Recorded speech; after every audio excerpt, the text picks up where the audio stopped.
Hi there, it's Kristen from k.becca, and today we're going to be making a pom-pom.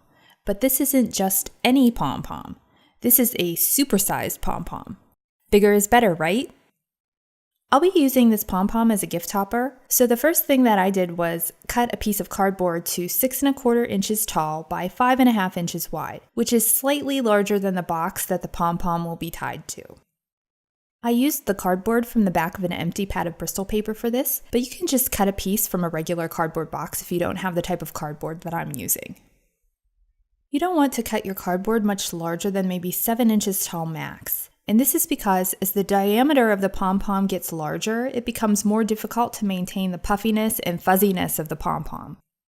You might be able to get away with something that's an inch or two larger if you're using really puffy yarn, but otherwise I've found that 6 to 6 1/2 inches is about the max diameter if you want a fuzzy and puffy pom-pom.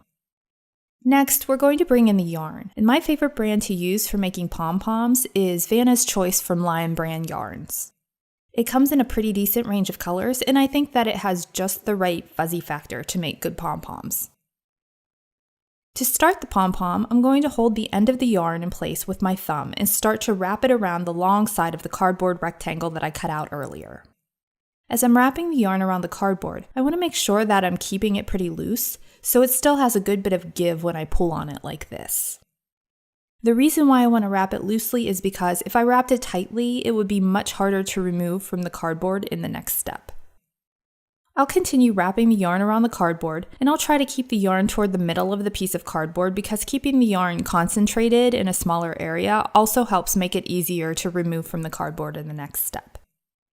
In total, I'm going to wrap the yarn around the cardboard about 175 times.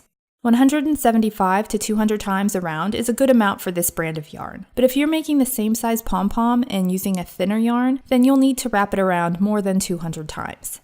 And if you're using a puffier yarn, you might be able to get away with maybe 125 to 150 times. You may have to experiment to get the right amount for the yarn that you're using since each brand is a little bit different. When I'm finished wrapping the yarn around the cardboard, and it really only takes literally a few minutes to do this, I'm going to cut a separate piece of yarn that's long enough that it can be wrapped around the box that the pom-pom will be on. This piece of yarn is longer than what I'll need, but my motto is better safe than sorry.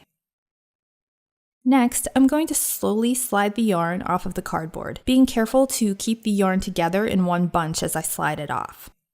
Then, I'm going to bring in the long piece of yarn that I cut earlier and tie it as tightly as I can around the center of the bunch of yarn. After I do that, I'm going to hold on to the ends of the longer piece of yarn and keep them separate because we want to make sure that we don't cut them. Then we'll come in with sharp scissors and cut the tops of the yarn loops all around the pom-pom. You might have to go back and cut a loop here and there where you missed it during the first pass. After we're finished cutting all of the loops, we're going to hold on to the ends of the long string of yarn so we don't accidentally cut them, and then we're going to give our pom-pom a haircut. Basically, we want to trim all around until the pom-pom is fluffy and fuzzy. It does take a good bit of trimming for a pom-pom this large, and you'll end up with a nice little pile of excess yarn when you're finished. If you want to recycle the leftover bits of trimmed yarn, you can tuck some of it into a small fabric pouch along with a cotton ball that's been dipped in essential oil or fragrance oil to make your own scented sachets. And you can also use it as stuffing for small felt and fabric ornaments. I'll set my little pile of leftover yarn bits aside for now, and next I'm going to finish my package by tying the oversized pom-pom onto it. I wrapped the long piece of yarn around to the back of the box, then tied it in a knot. I had enough extra length that I could have wrapped the yarn around the box a few times, but I went simple with this because this particular package isn't going to be shipped or handled a lot. If I were shipping it, I would have wrapped the yarn around a few times to more tightly secure the pom-pom. Next, I'll trim the ends of the yarn on the bottom side of the box, then turn the box over and trim off any bits of yarn that I still see sticking out from the pom-pom. After that, we're finished! Oversized pom-poms are such fun and unexpected toppers for gift packages, and you don't need to save them just for square and rectangular boxes either.